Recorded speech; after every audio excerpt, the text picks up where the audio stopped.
तुम्हाला सुद्धा प्रश्न विचारताना कुठेतरी भरून आल्यासारखं मला दिसतंय तुमच्या डोळ्यामध्ये, तुमच्या आवाजामध्ये कंप दिसतोय. आणि ही भावना जर तुमच्यासारख्या पत्रकाराची असेल, दादा किती काम करायचे. आम्ही असं बसून राहतो. माझ्या नेत्याला आम्ही काम केलेलं आवडेल. त्याच्यामुळे आम्हाला सगळ्यांना यातनं बाहेर निघण्याचा प्रयत्न करावा लागेल. आणि यातनं बाहेर पडून दादांचे जे अधुरे स्वप्न आहेत, दादा नेहमी म्हणायचे, शिवछत्रपती शाहू फुले आंबेडकरांचा हा महाराष्ट्र, विकासाची अपूर्ण कामं, हे आता काळजावर दगड ठेवून पुढे जावं लागतं. प्रत्येक कार्यकर्त्याला न्याय देण्याचं काम दादांनी हे पाहिलं नाही. हा माझ्या पक्षाचा आहे का, हा भारतीय जनता पार्टीचा आहे का, हा शिवसेनेचा आहे का. दादाकडे गेलं की काम होणार. मी कामाचा माणूस आहे, मी कामाचा माणूस आहे हे म्हणायचे. आणि खरंच कामाचा माणूस गेला हो. महाराष्ट्रामधून कामाचा माणूस गेला. काही सुचत नाही.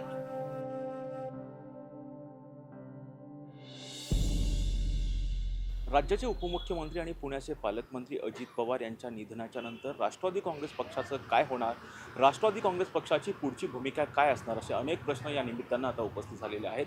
याचविषयी बोलण्यासाठी आपल्यासोबत राष्ट्रवादी काँग्रेस पक्षाचे प्रदेशाचे उपाध्यक्ष उदय आहेर आपल्यासोबत आहेत. अतिशय दुर्दैवी घटना घडलेली आहे. ज्यांनी पुण्याचं पालकमंत्रीपद सांभाळलेलं होतं, जनसामान्यांची ज्यांची नाळ जोडलेली होती, अशी अजित पवार यांचं निधन झालेलं आहे. त्यांच्यानंतर पक्षाचं काय होणार, असे अनेक प्रश्न या निमित्तानं उपस्थित आहेत.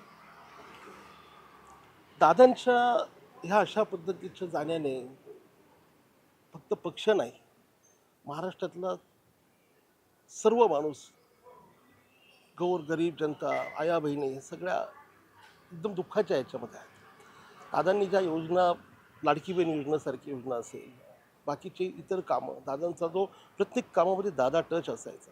सकाळी 5 वाजेपासून रस्त्यावर येऊन कामांच्या पाहणी करायचे, सकाळी 6 वाजेपासून जनतेसाठी उपलब्ध राहायचे, रात्री 2 वाजेपर्यंत काम करायचे.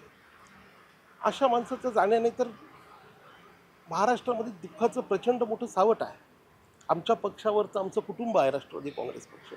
आम्ही तर सावरणं खूप अवघड गोष्ट आहे. दादांविना राष्ट्रवादी काँग्रेस किंवा दादांविना महाराष्ट्र, दादांविना आपलं राजकारण, ह्या गोष्टी कल्पनासुद्धा शक्य नाही. अशा परिस्थितीमध्ये सुद्धा एक महाराष्ट्राला दिशा देण्याचं काम ज्या नेत्याने केलं, त्यांना खरी श्रद्धांजली त्याच वेळेला होईल की जेव्हा सर्व कार्यकर्ते एकत्र येऊन ह्या महाराष्ट्रामधल्या विकासाच्या दृष्टिकोनातून दादांनी जो विडा उचललेला होता, त्याच्यासाठी आपण सगळेजण प्रयत्न करू, हे महत्त्वाचं आहे. आणि त्यासाठी सगळ्या कार्यकर्त्यांच्या भावना एवढ्याच आहेत की दादांच्या पश्चात सुनेत्रा वहिनींनी हे सगळं सांभाळावं, अशा पद्धतीची जवळपास महाराष्ट्रातल्या सगळ्या कार्यकर्त्यांची भावना आहे.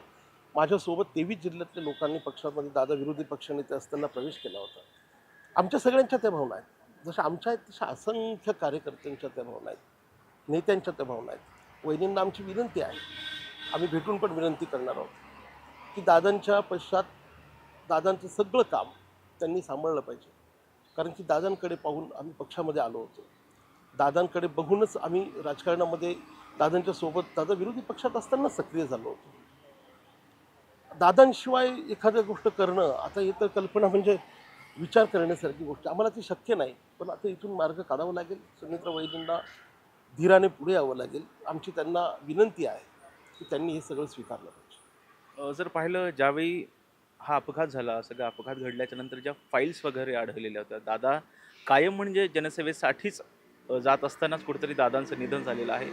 काय सगळा अनुभव, म्हणजे काही घटना घडल्याच्या नंतर काय भावना होत्या, पहिल्या भावना? कारण दादा हे सकाळी पाहिलं तर 6 पासून कामाची सुरुवात आहे. खरं तर काय माहिती आहे का, तुम्ही प्रश्न विचारता आहात, तुम्हाला सुद्धा प्रश्न विचारताना कुठेतरी भरून आल्यासारखं मला दिसतंय तुमच्या डोळ्यामध्ये, तुमच्या आवाजामध्ये कंप दिसतोय. आणि ही भावना जर तुमच्यासारख्या पत्रकाराची असेल, दादा किती काम करायचे. विमानाचा अपघात झाला तरी इतस्ततः हा पूर्णपणे कागद पसरलेले होते. प्रत्येक कार्यकर्त्याचा कागद हातात घेऊन त्याच्यावर काहीतरी वर्क करायचे दादा. स्वतःहून कधी कधी महत्त्वाचा विषय असेल तर कार्यकर्त्याला स्वतःहून नंतर फोन करायचे, गाडीत बसून कागद वाचायचे, रात्री 2-2, 3-3 वाजेपर्यंत पूर्ण फाईल चेक करायची. दादाकडे फाईल पेंडिंग राहिली असं शासनातला कोणी अधिकारी सांगू शकत नाही.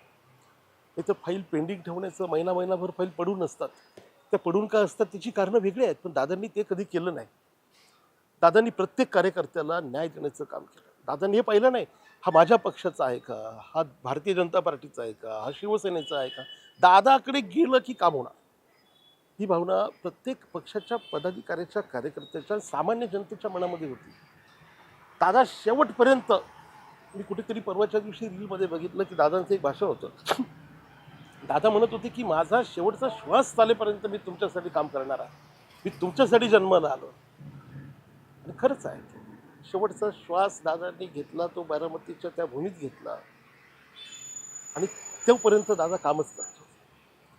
मी कामाचा माणूस आहे, मी कामाचा माणूस आहे हे म्हणायचे. आणि खरंच कामाचा माणूस गेला हो, महाराष्ट्रामधून कामाचा माणूस गेला. काही सुचत नाही. म्हणजे राज्यभरामध्ये जे दादांचे कार्यकर्ते आहेत, जे इतर पक्षातील सुद्धा नेते आहेत, ते सुद्धा दादांच्या जाण्यानं कुठंतरी खूप भावूक झालेले होते. प्रत्येकाला कुठंतरी असं वाटतं की आपल्या घरातली कोणीतरी कुटुंबातील व्यक्ती गेली. निश्चितपणे दादा कोणाची दादांचं वैर नव्हतं. मी जितक्या वर्षात, मी 99 पासून राष्ट्रवादी काँग्रेसमध्ये होतो, 14 पर्यंत होतो, तेव्हाही बघितलं, आत्ताही बघितलं, गेल्या 2-3 वर्षांपासून दादांचं व्यक्तिगत कोणाशी वैर नव्हतं. दादांचे तात्विक थोडेसे मागे पुढे मतभेद असू शकतात, पण दादा ती गोष्ट मनात ठेवायची नाहीत. दादा डोक्यात नव्हते ठेवत, दादा पटकन बोलून टाकायचे आणि दुसऱ्या मिनिटाला त्याच्याशी चांगलं बोलायला लागायचे. दादा मनाने खूप हळवे होते आणि हे सगळ्या पक्षातल्या सगळ्या नेत्यांनाही माहिती होतं. त्याच्यामुळे दादा अजात शत्रू म्हणून दादा ओळखले जायचे. आता दादा गेलेले आहेत, आता हे आपल्याला मान्य करावंच लागेल, कारण अशी दुर्दैवी घटना घडलेली आहे. दादाच्या पश्चात पक्षाचं काय होणार? कारण जर पाहिलं तर दादा राज्याचे उपमुख्यमंत्री होते, अर्थमंत्रीसुद्धा होते. अशावेळी काय म्हणजे पक्षाकडून तुमची काही पक्षामध्ये काही अंतर्गत चर्चा झालेली आहे का, की उपमुख्यमंत्री पदावरती कोण असावं, अर्थमंत्री पदावरती कोण असावं? आणि प्रामुख्याने जर पाहिलं तर राज्य अर्थात राष्ट्रवादी काँग्रेस पक्षाचा राष्ट्रीय अध्यक्षपदी कोण असावं? कारण प्रफुल्ल पटेल यांच्या नावाची चर्चा होती. नाही, चर्चा ही मीडियामध्ये होते आहे. प्रफुल्ल पटेल साहेबांची पण काही अशी इच्छा असण्याचं मला नाही वाटत, कारण की ते खूप ज्येष्ठ, समजदार आणि खूप तयारीचे नेते आहेत. ते असल्या गोष्टींमध्ये काही पडणार नाहीत. त्यांना माहिती आहे पक्ष पवारांच्या नावाने चालतो. पवार एक ब्रँड आहे पक्षाचा आणि त्या पद्धतीने प्रफुल्ल पटेल साहेब हे पूर्वीपासून राष्ट्रीय कार्याध्यक्ष म्हणून काम करत होते. एकत्रित पक्ष असताना सुद्धा आजही ते पक्षाचे राष्ट्रीय कार्याध्यक्षच आहेत. दिल्लीमधला पक्षाचा चेहरा प्रफुल्ल पटेल साहेब आहेत. हे सगळं खरं असेल तरी देखील प्रफुल्ल पटेल साहेब, मला खात्री आहे स्वतःला, मी प्रफुल्ल पटेल साहेबांच्याविषयी खूप वाचलेलं आहे, खूप ऐकलेलं आहे, बोललेलो आहे त्यांच्याशी अनेक वेळेला. त्यांचा तो स्वभाव नाही बाकीसारखा, इतरांसारखा की मला हे पाहिजे, मला ते पाहिजे, हा त्यांचा स्वभाव नाही. ते देखील सुनेत्रा वहिनींनाच पदभार सांभाळण्यासाठी विनंती करतील आणि त्यांचं मार्गदर्शक म्हणून दिल्लीमध्ये आणि एकूणच महाराष्ट्राच्या राजकारणामध्ये प्रफुल्ल पटेल साहेब निश्चितपणे आपल्याला पुढील काळामध्ये दिसतील, अशी मला स्वतःला एक कार्यकर्ता म्हणून खात्री आहे. म्हणजे उपमुख्यमंत्रीपदी सुनेत्रा पवार यांची निवड व्हावी असं निश्चितपणे विधिमंडळातले जे आमच्या पक्षाचे आमदार आहेत त्यांनी सुनेत्रा वहिनींचं नाव त्या ठिकाणी, मी कार्यकर्ता म्हणून सगळ्यांना विनंती करतो आमदारांना की त्यांनी सुनेत्रा वहिनींचं नाव त्या ठिकाणी विधिमंडळ पक्षनेते पदावर सुचवावं आणि राज्याच्या उपमुख्यमंत्री पदावर सुनेत्रा वहिनींनी ती जबाबदारी मोठ्या मनाने स्वीकारावी. तर त्याचं पण इतकं दुःख आहे आता की कोणी कोणाला सावरायचा हा प्रश्न आहे. परंतु आता महाराष्ट्र आपल्याला पुढे जर न्यायचं असेल, दादांचे अधुरे स्वप्न जर आपल्याला पूर्ण करायचे असतील, तर आपल्याला कुठेतरी काळजावर दगड ठेवावं लागेल. आपल्याला या सगळ्या गोष्टीतनं आपण कधीच बाहेर पडू शकत नाहीत मरेपर्यंत. तर मी तर बाहेरचा दादांचा पवार कुटुंबातलं पण नाही, तर माझ्यावर जसं झालं आहे, माझ्यासारख्या असंख्य कार्यकर्त्यांना ज्या भावना आहे त्यातनं आम्ही बाहेर येणं अशक्य आहे. परंतु आता कामाचा माणूस दादा, माझ्या नेत्याला पण ते आवडणार नाही. आम्ही असं बसून राहणार, माझ्या नेत्याला आम्ही काम केलेलं आवडेल.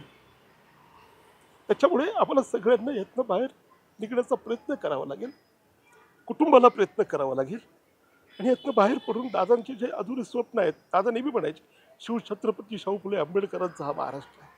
हे महाराष्ट्र घडवण्याचं जे काम, अपूर्ण काम, विकासाचे अपूर्ण कामं, ही आता काळजावर दगड ठेवून पुढे जावं लागलं. आपण जर पाहिलं तर ज्यावेळेस महायुती आहे, महायुतीमध्ये वेगवेगळ्या पक्षाच्या विचारधारा होत्या. अर्थात भारतीय जनता पक्ष शिवसेनेची हिंदुत्ववादी विचारधारा होती. तर अजित पवार सातत्याने त्यांच्या प्रत्येक भाषणात म्हणायचे की आमची शिव फुले शाहू आंबेडकरांची विचारधारा आहे. जरी महायुतीमध्ये जरी असेल तर अजितदादा यांनी विचारधारा कुठेतरी कायम ठेवलेली होती. निश्चितपणाने दादांनी अनेक वेळेला जाहीर भाषणांमध्ये सांगितलेलं आहे की ज्या वेळेला आम्ही राष्ट्रवादी काँग्रेस पक्ष म्हणून महायुतीच्या सोबत गेलो, दिल्लीतल्या नेत्यांना देखील दादांनी हे सांगितलं होतं. दादांनी जाहीर भाषणांमध्ये सांगितलं आहे.